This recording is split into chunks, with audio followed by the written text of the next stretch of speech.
In my last Ultra Bee video, I installed an 1821 wheel setup with a larger rear sprocket and also adjusted the riding position by changing to lower mounted pegs, high-rise OD bars, and pro taper grips.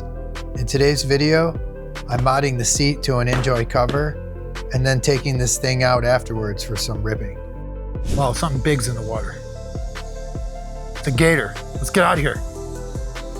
There's gator? Yeah. Hey, wait!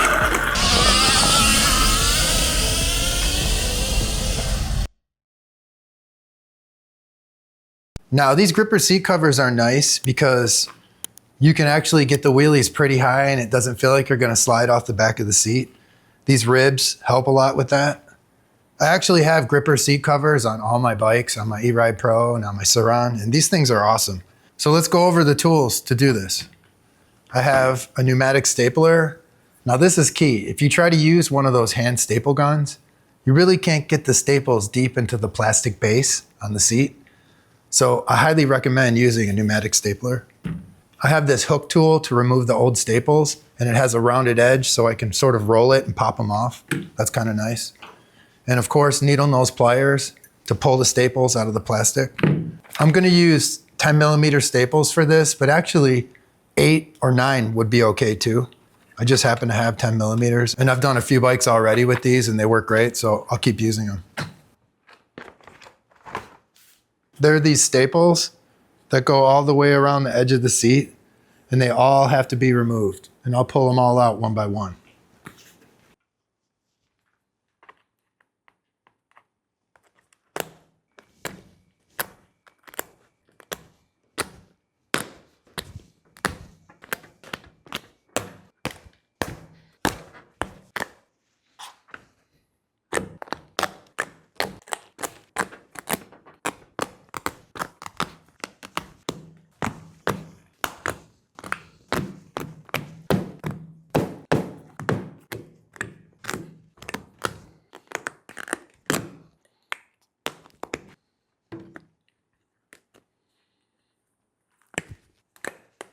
Okay, I think I got it now, finally. And there's the SURRON seat, the base and the foam. I still have to go around with the needle nose pliers and remove all of these staples. Then I can fit the new cover.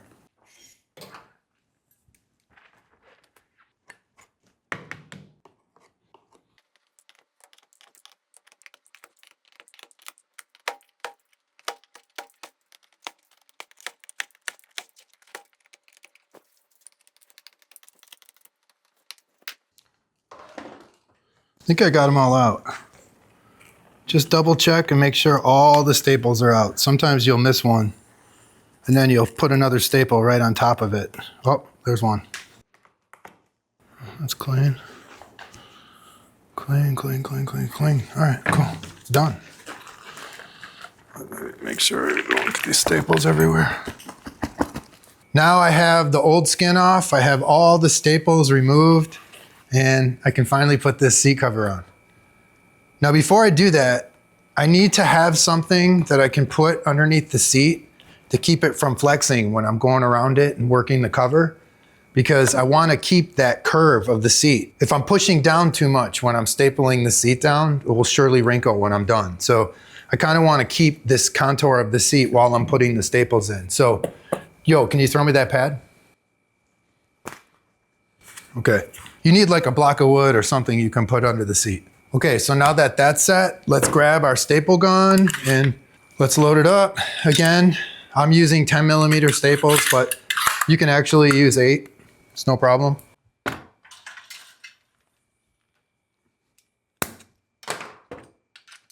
We're gonna hook the front of the seat into the cover right there. Okay. And then I'm also going to hook the back of the cover in. There's like a closed end on each side. And you want to make sure that the foam doesn't shift, because I want the foam padding to go over the edge. So you don't feel that when you're riding, like when I'm standing up.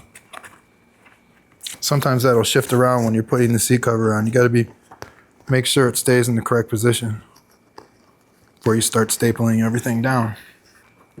So I will just sort of get it in position and make sure everything's lined up. And the foam hasn't shifted.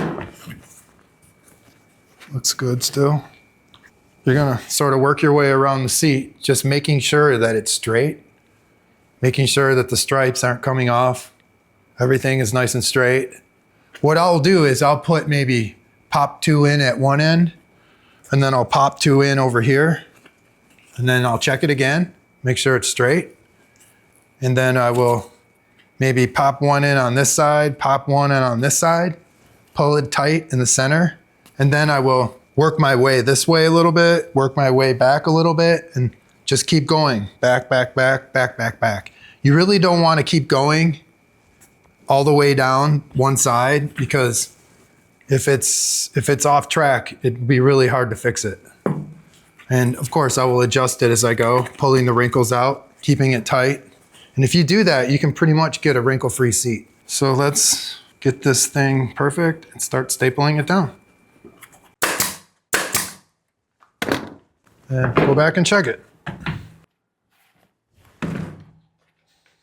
Sort of walk it down, keeping it centered.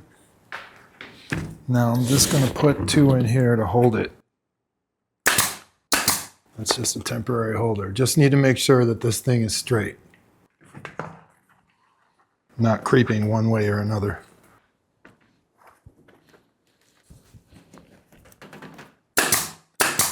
It's positioned really well. Everything's lined up. Wow, it looks great. Now, I will go back to the center and start pulling it tight and work my way up a little bit and then work my way back. And I need to make sure I get all these wrinkles out.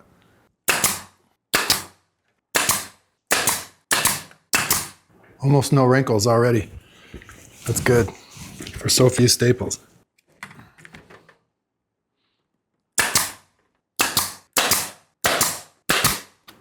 So, I mean, like, it's already done. Even with so few staples, you can see that it's perfect.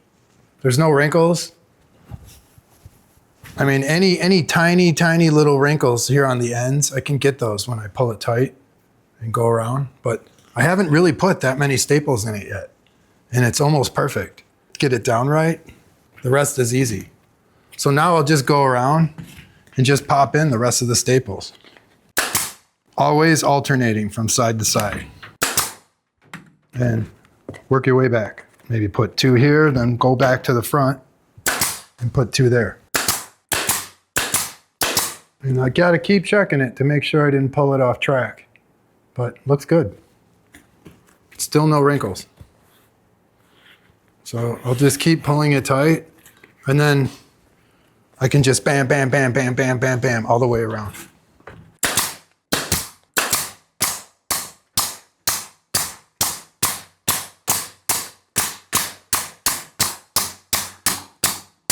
Still good. Looks pretty straight to me.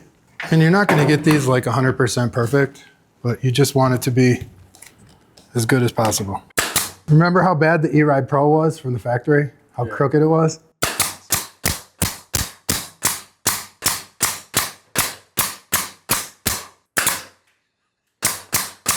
It's probably not safe to do this without goggles, man. But that's why I'm looking the other way most of the time. But I trust that staple gun.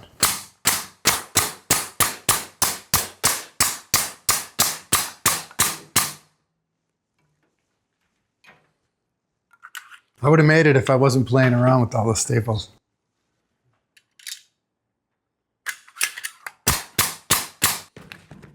I think it's done. What do you think, man? Oh man, I can't wait to put it on. It matches those grips perfect now, right? And that's why I took all the gold stickers off, because I was never really down with all that gold. It should be just a little bit, right? Like just a little bit of gold accent, not all crazy. But now I think the balance is perfect. And once I've changed to this new suspension, we'll lose that gold fork, so it'll be a little less gold, right? Those are like that light titanium color.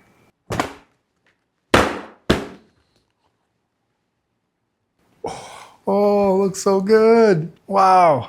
It goes perfect with the grips. You know, there's a little gray accent in here, so now everything sort of matches. Oh man, this looks great. And best of all, now I have this gripper seat, so we can increase these throttle settings today and take this thing out and see how high I can wheelie it. Wow. Sick. Let's go ride, man.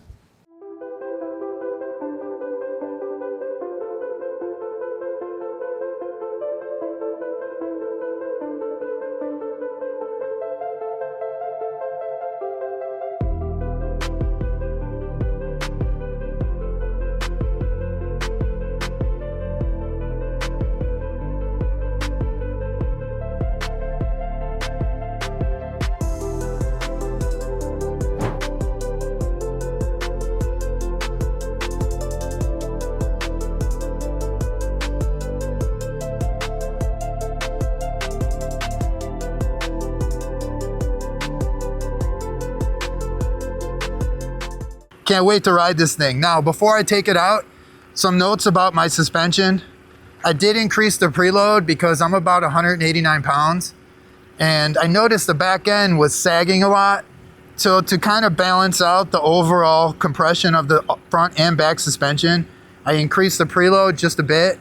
And I also increased the compression damping a few clicks past the middle, and that helps slow down the compression, maybe from my increased weight, not sure. And once we get riding, I'll go through some more feature adjustments like the throttle and also the traction control.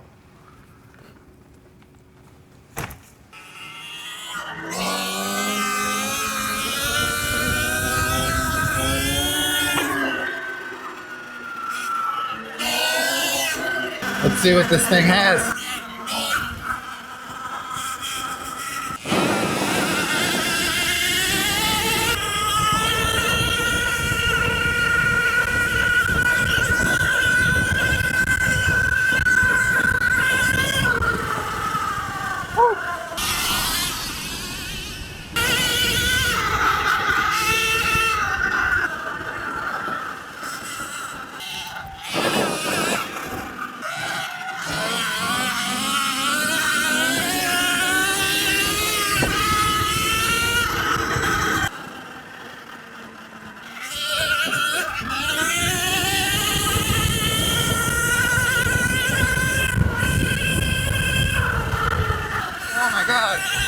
This 21-inch wheel is so good. It's really stable.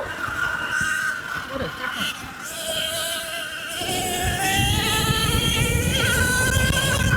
I mean, it's a totally different bike.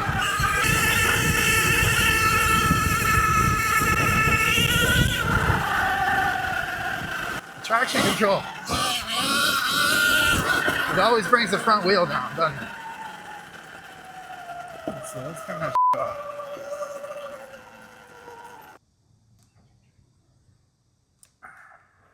Now I got the traction control off, and you can hear the difference. It just wants to spin. It just wants to spin like crazy. It's probably because I have it on the more aggressive throttle setting on the second one. But it's way easier to wheel it.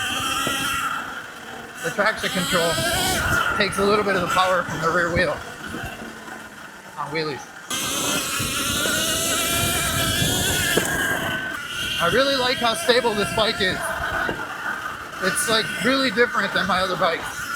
It feels more controlled. It's got more stability.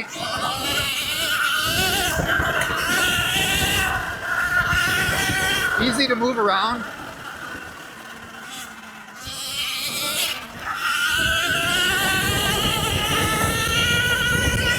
It's very fast in the gravel. And it just has good traction. I'm so happy I put this 21-inch front wheel on. Oh my God, what a difference.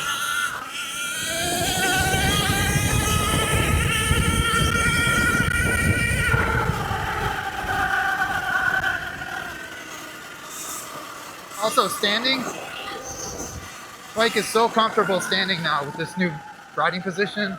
Wow. This is the first time I feel like the bike is actually the perfect size for me.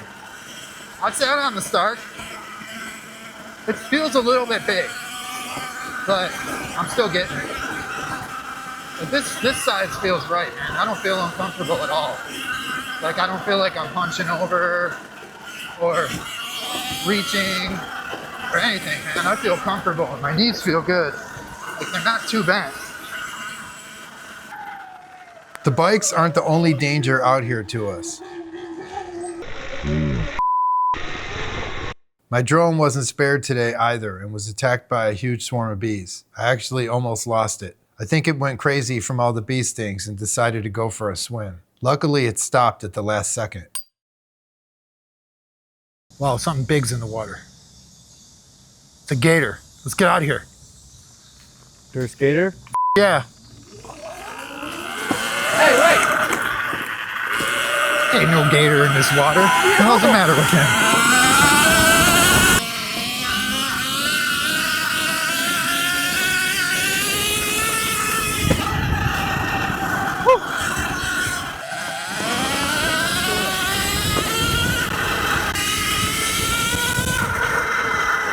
The tire just plows through everything. That's what it feels like. Any obstacle, branches, it just rolls right over it.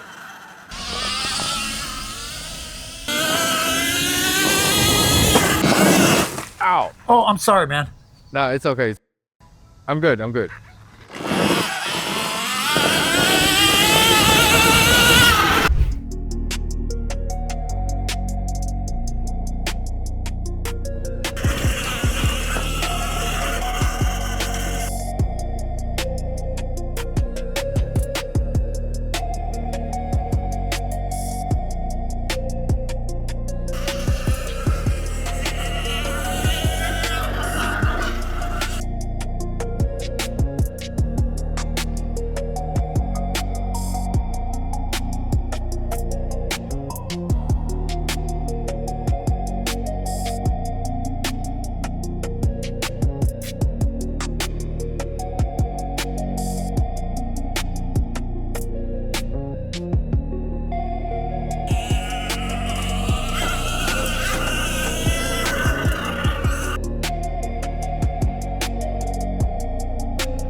The 21-inch wheel is so good. This front wheel takes those rocks like nothing. There's so many big rocks in here, especially going through those little ditches. Holy moly. Damn, it's only got 2 bars of charge left. I've been beating on this thing for like good solid hour and a half. I absolutely love it. The gripper seat, it's got me stuck like glue. That second throttle setting really helps with the torque. It's no problem to wheelie now. Also, the traction control, I tried all 3 settings. I'd recommend the first or the second at the most, or else it's gonna take all the torque off the wheel. Gonna put a SIRRIS suspension on it, front and back. And also, I got my notification today from TORP that they're gonna send my controller, so can't wait to get that. And that's probably gonna do it for this, because we're gonna have some other bikes coming, not so distant future. And I don't think this bike really needs that much. I mean, I'm gonna put the controller on it just so I can have some more fine tuning with the throttle and the power, and I can get like a constant 18 or 20 kilowatt, whatever it is, because I'm not really into that turbo function. You just pump it 3 times and you get turbo, but it's only for like 10 seconds. And to be honest, it's kind of annoying to use that. So that's the main reason why I want the controller. So yeah, I think that's gonna do it for today's video. See you guys in the next one. Peace.